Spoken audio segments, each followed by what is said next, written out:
पहाड़ों पर लगातार हो रही बर्फबारी कहीं आफत तो कहीं खुशी लेकर आई है।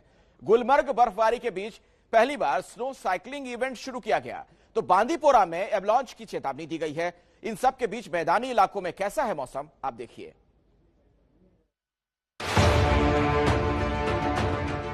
घाटी से आई बर्फीली स्वर्ग की तस्वीर। जन्नत की बर्फ पर जब चलने लगी साइकिल, पहाड़ों पर जोरदार बर्फबारी, निचले इलाकों में बारिश से आफत। आपके स्क्रीन पर तस्वीरें घाटी के उस हिस्से की है जिसे जन्नत कहा जाता है, और इस बर्फ वाली जन्नत में साइकिलिंग की तस्वीरें दिल को खुश करने वाली हैं। गुलमर्ग में बर्फबारी के बाद इस साल का पहला साइकिलिंग इवेंट आयोजित किया गया है। इस साइकिलिंग इवेंट में बड़ी संख्या में सैलानी हिस्सा लेने पहुंचे हैं। ये स्नो स्लालन पहली बार इंडिया में हो रहा है और हम बहुत ही खुश हैं कि टूरिज्म डिपार्टमेंट ने जो यहाँ पे ये फंक्शन अभी इंटरनेशनल माउंटेन डे के कंटिन्यूएशन में जो हमने कल श्रीनगर में भी एक फंक्शन किया था और आज यहाँ पे गुलमर्ग में आके हम बहुत ही अपने आप को फख्र से हम ये कह सकते हैं कि बहुत ही ज्यादा हमने एंजॉय किया। गुलमर्ग में बर्फ पर साइकिलिंग का ये इवेंट दुनिया भर में प्रसिद्ध है। यही वजह है कि सरकार भी इसमें दिलचस्पी रखती है। सरकार की मदद से यहाँ इस तरह का साइकिलिंग इवेंट कराया जाता है। ये कोहसार वादियाँ बना नसब का बेगुमा, खुदा का मेरे काम है, बड़ा उसी का नाम है।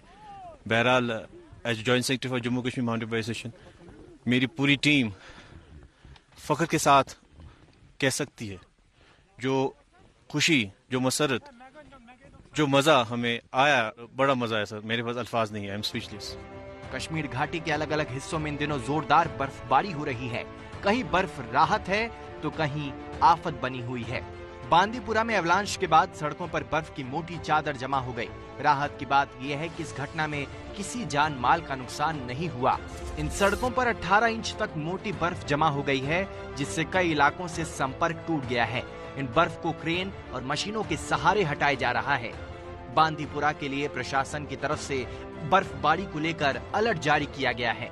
कई इलाकों में एवलांच का खतरा बना हुआ है। यहाँ पे आया उसका हमने प्रायर ही वार्निंग सिग्नल भी दिया हुआ था, और एसडीएम गुरेज, एसडीपीओ गुरेज, इवन ओसी बीकन को भी और साथ ही साथ में आर्मी को भी वहाँ पे इतला दी गई थी कि एवलांच के चांसेस हैं। ऐसी ही तस्वीरें लेह के जोजिला से आई है, जहां सिर्फ 12 घंटे में 6 फीट से ज्यादा बर्फबारी हुई है। पहाड़ों और पेड़ पर बर्फबारी के बाद बर्फ की मोटी चादर जमा हो गई है। सड़कें बर्फबारी के बाद पूरी तरह से ढक गई हैं, जिसे हटाने के लिए मशीनों का सहारा लिया जा रहा है। कश्मीर के साथ ही उत्तराखंड में भी जोरदार बर्फबारी हो रही है। केदार घाटी में बर्फबारी के बाद घर, पेड़ और सड़कें पूरी तरह से बर्फ से ढक गई हैं। केदार घाटी के ऊंचाई वाले इलाके में जहां बर्फबारी हो रही है, तो निचले इलाकों में बारिश हो रही है। ठंड के बीच हुई बारिश ने इलाके का तापमान नीचे ला दिया है, लेकिन दिसंबर में हुई इस बारिश को लोग इलाके के लिए अच्छा संकेत बता रहे हैं। पहाड़ में बोलते हैं कि ये सोना बरस रहा है। निश्चित ही यह फसल के लिए बहुत अच्छी बारिश है। साथ ही जो धूल धक्कड़ से मौसम और जो कोविड का जो असर है, उस पर भी इसका फर्क पड़ेगा। ठंड